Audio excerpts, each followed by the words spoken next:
31/5/2021 प्रातः मुरली। ओम शांति। बाप दादा मधुबन।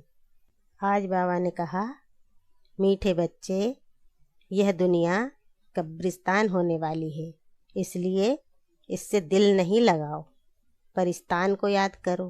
प्रश्न दिया बाबा ने, तुम गरीब बच्चों जैसा खुशनसीब दुनिया में कोई भी नहीं। क्यों? उत्तर देते बाबा, क्योंकि तुम गरीब बच्चे ही डायरेक्ट उस बाप के बने हो जिससे सदगति का वर्षा मिलता है। गरीब बच्चे ही पढ़ते हैं। साहूकार यदि थोड़ा पढ़ेंगे भी तो उन्हें बाप की याद मुश्किल से रहेगी। तुम्हें तो अंत में बाप के सिवाय और कुछ भी याद नहीं आएगा, इसलिए तुम सबसे खुशनसीब हो। गीत दिया बाबा ने, दिल का सहारा टूट ना जाए। ओम शांति। बच्चों प्रति बाप दादा समझा रहे हैं और बच्चे समझ रहे हैं कि बरोबर यह ज़माना अब कब्रिस्तान बनने वाला है। पहले यह ज़माना परिस्तान था, अब पुराना हो गया है, इसलिए इनको कब्रिस्तान कहते हैं। सबको कब्र दाखिल होना है। पुरानी चीज़ कब्र दाखिल होती है, अर्थात मिट्टी में मिल जाती है। यह भी सिर्फ तुम बच्चे ही जानते हो, दुनिया नहीं जानती। कुछ विलायत वालों को मालूम होता है कि कब्र दाखिल होने का समय दिखता है। तुम बच्चे भी जानते हो कि परिस्तान स्थापन करने वाला हमारा बाबा फिर से आया हुआ है। बच्चे यह भी समझते हैं, अगर इस कब्रिस्तान से दिल लगाई तो घाटा पड़ जाएगा। अभी तुम बेहद के बाप से बेहद का सुख का वर्षा ले रहे हो, सो भी कल्प पहले मुआफिक। यह तुम बच्चों की बुद्धि में हर कदम रहना चाहिए, तो यही मन मनाभव है। बाप की याद में रहने से ही परिस्तानी बनेंगे। भारत परिस्तान था और खंड परिस्तान नहीं बनते हैं। यह है माया रावण का पंप। यह थोड़ा समय चलने वाला है। यह है झूठा शो, झूठी माया, झूठी काया है ना। यह पिछाड़ी का भपका है। इनको देखकर समझते हैं स्वर्ग तो अभी है, पहले नर्क था। बड़े बड़े मकान बनाते रहते हैं। यह 100 वर्ष का शो है। टेलीफोन, बिजली, एरोप्लेन आदि यह सब 100 वर्ष के अंदर बनते हैं। कितना शो है, इसलिए समझते हैं स्वर्ग तो अभी है। दिल्ली पुरानी क्या थी, अभी नई दिल्ली कैसे अच्छी बनी है। नाम ही रखा है न्यू दिल्ली। बापूजी चाहते थे नई दुनिया रामराज्य हो, परिस्तान हो। यह तो टेम्परेरी पंप है। कितने बड़े बड़े मकान, फाउंटेन आदि बनाते हैं। इनको आर्टिफिशियल स्वर्ग कहा जाता है, अल्पकाल के लिए। तुम जानते हो इनका नाम कोई स्वर्ग नहीं है, इनका नाम नर्क है। नर्क का भी एक शो है। यह है अल्पकाल का शो। यह अभी गया कि गया। अब बाप बच्चों को कहते हैं, एक तो शांति धाम को याद करो। सब मनुष्य मात्र शांति को ढूंढते रहते हैं, कहाँ से शांति मिलेगी। अब यह सवाल तो सारी दुनिया का है कि दुनिया में शांति कैसे हो। मनुष्यों को यह पता नहीं कि हम सब वास्तव में शांति धाम के रहने वाले हैं। हम आत्माएं शांति धाम में शांत रहती हैं, फिर यहाँ आती हैं पार्ट बजाने। सो भी तुम बच्चों को मालूम है। अभी तुम पुरुषार्थ कर रहे हो सुखधाम जाने वाया शांति धाम। हर एक की बुद्धि में है, हम आत्माएं अभी जाएंगी अपने घर शांति धाम। यहाँ तो शांति की बात हो नहीं सकती। यह है ही दुख धाम। सतयुग पावन दुनिया, कलयुग है पतित दुनिया। इन बातों की समझ अभी तुम बच्चों को आई है। दुनिया वाले तो कुछ भी नहीं जानते हैं। तुम्हारी बुद्धि में आया है बेहद का बाप हमको सृष्टि चक्र के आदि मध्य अंत का राज समझाते हैं। फिर कैसे धर्म स्थापक आकर धर्म स्थापन करते हैं। अब सृष्टि में कितने अथाह मनुष्य हैं। भारत में भी बहुत हैं। भारत जब स्वर्ग था तब बहुत साहूकार थे और कोई धर्म नहीं था। तुम बच्चों को रोज रिफ्रेश किया जाता है। बाप और वर्षे को याद करो। भक्ति मार्ग में भी यह चला आता है। हमेशा अंगुली दिखाते हैं कि परमात्मा को याद करो। परमात्मा अथवा अल्लाह वहाँ है, परंतु सिर्फ ऐसे ही याद करने से कुछ होता थोड़े ही है। उनको यह भी पता नहीं है कि याद से क्या फ़ायदा होगा, उनके साथ हमारा क्या संबंध है, जानते ही नहीं। दुख के समय पुकारते हैं, हे राम। आत्मा याद करती है, परंतु उनको यह पता नहीं है कि सुख शांति किसको कहा जाता है। तुम्हारी बुद्धि में आता है कि हम सब एक बाप की संतान हैं, तो फिर दुख क्यों होना चाहिए। बेहद के बाप से सदा सुख का वर्षा मिलना चाहिए। यह भी चित्र में क्लियर है। भगवान है ही स्वर्ग की स्थापना करने वाला, हेवनली गॉडफादर। वह आते भी भारत में ही हैं, परंतु यह कोई समझते नहीं है। देवी देवता धर्म की स्थापना जरूर संगम पर ही होगी। सतयुग में कैसे होगी, परंतु यह बातें दूसरे धर्म वाले जानते नहीं। यह तो बाप ही नॉलेजफुल है, समझाते हैं। आदि सनातन देवी देवता धर्म कैसे स्थापन हुआ। सतयुग की आयु लाखों वर्ष कहने से बहुत दूर कर देते हैं। तुम बच्चों को चित्रों पर ही समझाना है। भारत में इन लक्ष्मी नारायण का राज्य था। इन्होंने कैसे कब यह राज्य पाया यह नहीं जानते, सिर्फ कहते हैं यह सतयुग के मालिक थे। उनके आगे जाकर भीख मांगते हैं तो अल्पकाल के लिए कुछ न कुछ मिल जाता है। कोई दान पुण्य करते हैं, उनको भी अल्पकाल के लिए फल मिल जाता है। गरीब पंचायत के मुखी को भी इतनी ही खुशी रहती है जितनी साहूकार मुखी को। गरीब भी अपने को सुखी समझते हैं। बॉम्बे में देखो गरीब लोग कैसे कैसे स्थानों पर रहते हैं। तुम बच्चे अभी समझते हो, भल करोड़पति हैं परंतु कितने दुखी हैं। तुम कहेंगे हमारे जैसा खुशनसीब और कोई नहीं, हम डायरेक्ट बाप के बने हैं जिससे सदगति का वर्षा मिलता है। बड़े बड़े आदमी कभी भी ऊंच पद पा न सके, जो गरीब हैं वह साहूकार बन जाते हैं। पढ़ते तुम हो, वह तो अनपढ़ हैं, करके थोड़ा पढ़ेंगे भी तो भी बाप की याद में रह नहीं सकते। अंत में तुमको सिवाय बाप के और कुछ भी याद नहीं रहना है। जानते हो यह सब कब्रिस्तान होना है, बुद्धि में रहना चाहिए।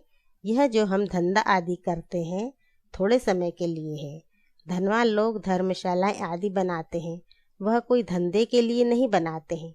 जहाँ तीर्थ वहाँ धर्मशालाएं नहीं हो तो कहाँ रहें, इसलिए साहूकार लोग धर्मशालाएं बनाते हैं। ऐसे नहीं कि व्यापारी लोग आकर व्यापार करें। धर्मशाला तीर्थ स्थानों पर बनाई जाती है। अब तुम्हारा सेंटर बड़े ते बड़ा तीर्थ है। तुम्हारे सेंटर्स जहाँ जहाँ हैं वे बड़े से बड़े तीर्थ हैं, जहाँ से मनुष्य को सुख शांति मिलती है। तुम्हारी यह गीता पाठशाला बड़ी है, यह सोर्स ऑफ इनकम है। इससे तुम्हारी बहुत आमदनी होती है। तुम बच्चों के लिए यह भी धर्मशाला है, बड़े से बड़ा तीर्थ है। तुम बेहद के बाप से बेहद का वर्षा लेते हो। इस जैसा बड़े से बड़ा तीर्थ कोई होता नहीं। उन तीर्थों पर जाने से तो तुमको कुछ भी मिलता नहीं, यह भी तुम समझते हो। भक्त लोग बड़े प्रेम से मंदिर आदि में चरणामृत लेते हैं, समझते हैं उनसे हमारा हृदय पवित्र हो जाएगा, परंतु वह तो पानी है। यहाँ तो बाप कहते हैं मुझे याद करो तो वर्षा मिलेगा। अभी बेहद के बाप से तुमको अविनाशी ज्ञान रत्नों का खजाना मिलता है। अक्सर करके शंकर के पास जाते हैं, समझते हैं अमरनाथ ने पार्वती को कथा सुनाई, तब कहते हैं भर दे झोली। तुम अविनाशी ज्ञान रत्नों से झोली भरते हो, बाकी अमरनाथ को एक को थोड़े ही बैठकर कथा सुनाएगा, जरूर बहुत होंगे और वह भी मृत्युलोक में ही होंगे। सूक्ष्म वतन में तो कथा सुनाने की दरकार ही नहीं। अनेक तीर्थ बनाए हैं, साधु संत महात्मा आदि ढेर जाते हैं। अमरनाथ पर लाखों आदमी जाते हैं। कुंभ के मेले पर गंगा स्नान करने सबसे जास्ती जाते हैं। समझते हैं हम पावन बनेंगे। वास्तव में कुंभ का मेला यह है। वह मेले तो जन्म जन्मांतर करते आए, परंतु बाप कहते हैं इससे वापस अपने घर कोई भी जा नहीं सकते, क्योंकि जब आत्मा पवित्र बने तब जा सके, परंतु अपवित्र होने के कारण सबके पंख टूटे हुए हैं। आत्मा को पंख मिले हैं। योग में रहने से आत्मा सबसे तीखी उड़ती है। कोई का हिसाब किताब लंदन में, अमेरिका में होगा तो झट उड़ेंगे, वहाँ सेकंड में पहुँच जाते हैं। लेकिन मुक्ति धाम में तो जब कर्मातीत हो तब जा सके, तब तक यहाँ ही जन्म मरण में आते हैं। जैसे ड्रामा टिक टिक हो चलता है, आत्मा भी ऐसे है। टिक हुई यह गई। इन जैसी तीखी और कोई चीज़ होती नहीं। ढेर की ढेर सब आत्माएं मूल वतन में जाने वाली हैं। आत्मा को कहाँ का कहाँ पहुँचने में देर नहीं लगती है। मनुष्य यह बातें समझते नहीं। तुम बच्चों की बुद्धि में आता है कि नई दुनिया में जरूर थोड़ी आत्माएं होंगी और वहाँ बहुत सुखी होंगी। वही आत्माएं अब 84 जन्म भोग बहुत दुखी हुई हैं। तुमको सारे चक्र का मालूम पड़ा है। तुम्हारी बुद्धि चलती है और कोई मनुष्य मात्र की बुद्धि नहीं चलती। प्रजापिता ब्रह्मा भी गाया हुआ है। कल्प पहले भी तुम ऐसे ही ब्रह्मा कुमार कुमारी बने थे। तुम जानते हो कि हम प्रजापिता ब्रह्मा के बच्चे हैं। हमारे द्वारा बाबा स्वर्ग की स्थापना करा रहे हैं। जब नंबरवार पुरुषार्थ अनुसार लायक बन जाएंगे तो फिर पुरानी दुनिया का विनाश होगा। त्रिमूर्ति भी यहाँ ही गाया हुआ है। त्रिमूर्ति का चित्र भी रखते हैं, उसमें शिव को दिखाते नहीं। कहा भी जाता है ब्रह्मा द्वारा स्थापना कौन कराते हैं? शिव बाबा। विष्णु द्वारा पालना। तुम ब्राह्मण अभी लायक बन रहे हो देवता बनने के लिए। अभी तुम वह पार्ट बजा रहे हो, कल्प के बाद फिर बजाएंगे। तुम पवित्र बनते हो। कहते हो बाबा का फरमान है, काम रूपी शत्रु को जीतो, माँ कम याद करो। बहुत सहज है। भक्ति मार्ग में तुम बच्चों ने बहुत दुख देखे हैं। करके थोड़ा सुख है तो भी अल्पकाल के लिए। भक्ति में साक्षात्कार होता है, सो भी अल्पकाल के लिए। तुम्हारी आस पूरी होती है, यह साक्षात्कार होता है, वह भी मैं कराता हूँ। ड्रामा में नूंद है, जो पास्ट हुआ second by second drama shoot किया हुआ है। ऐसे नहीं कहते हैं अब शूट हुआ, नहीं, यह तो अनादि बना बनाया ड्रामा है। जितने भी एक्टर्स हैं सबका पार्ट अविनाशी है। मोक्ष को कोई नहीं पाते हैं। सन्यासी लोग कहते हैं हम लीन हो जाते हैं। बाप समझाते हैं तुम अविनाशी आत्मा हो। आत्मा बिंदी है। इतनी छोटी सी बिंदी में 84 जन्मों का पार्ट नूंधा हुआ है। यह चक्र चलता ही रहता है। जो पहले पहले पार्ट बजाने आते हैं वही 84 जन्म लेते हैं। सब तो ले न सके। तुम्हारे सिवाय और कोई की बुद्धि में यह नॉलेज नहीं है। ज्ञान का सागर एक ही बाप है। तुम जानते हो हम बाप से वर्षा ले रहे हैं। बाप हमको पतित से पावन बनाते हैं, सुख और शांति का वर्षा देते हैं। सतयुग में दुख का नाम निशान नहीं होता। बाप कहते हैं आयुष्मान भव, धनवान भव। निवृत्ति मार्ग वाले ऐसे आशीर्वाद दे न सके। तुम बच्चों को बाप से वर्षा मिल रहा है। सतयुग रहता है सुखधाम। फिर दुख कैसे होता है यह भी कोई नहीं जानते। देवताएं वाम मार्ग में कैसे जाते हैं वह निशानियां हैं। जगन्नाथपुरी में देवताओं के चित्र ताज आदि पहने हुए दिखाते हैं। फिर गंदे चित्र भी बनाए हैं, इसलिए उनकी मूर्ति भी काली रखी है, जिससे सिद्ध होता है देवताएं वाम मार्ग में जाते हैं तो अंत में बिल्कुल काले बन पड़ते हैं। अभी तुम जानते हो भारत कितना सुंदर था, फिर तमो प्रधान बनना ही है। ड्रामा प्लान अनुसार। अभी संगम पर तुमको यह नॉलेज है। बाप है नॉलेजफुल। तुम्हारा एक ही बाप टीचर गुरु तीनों है। यह सदैव बुद्धि में रहे। शिव बाबा हमको पढ़ाते हैं। यह बेहद की पढ़ाई है जिससे तुम नॉलेजफुल बन गए हो। तुम सब कुछ जानते हो। वह कहते हैं सर्वव्यापी है। तुम कहते हो वह पतित पावन है। कितना रात दिन का फर्क है। अभी तुम मास्टर नॉलेजफुल बने हो, नंबरवार। जो बाप के पास है वो तुमको सिखाते हैं। तुम भी सबको यह बताते हो, बाप को याद करो तो 21 जन्मों के लिए वर्षा मिलेगा। अच्छा, मीठे मीठे सिकिल्द बच्चों प्रति माता पिता बाप दादा का याद प्यार और गुड मॉर्निंग।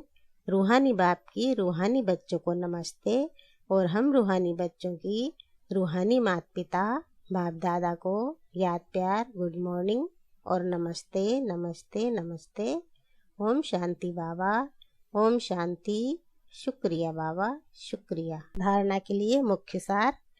पहला पॉइंट दिया बाबा ने, स्वयं रिफ्रेश रहकर औरों को रिफ्रेश करने के लिए बाप और वर्षे की याद में रहना है और सबको याद दिलाना है।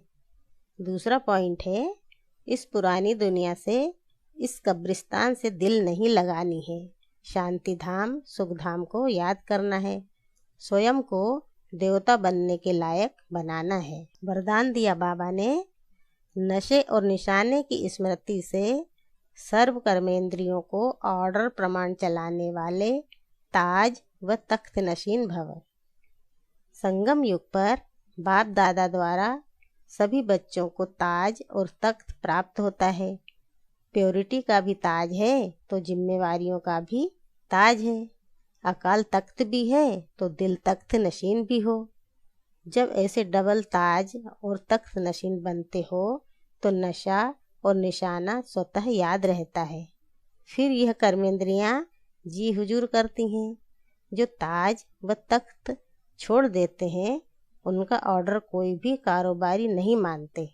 स्लोगन दिया बाबा ने, कमजोर संकल्प ही प्रसन्न चित्त के बजाय प्रश्न चित्त बना देते हैं। ओम शांति।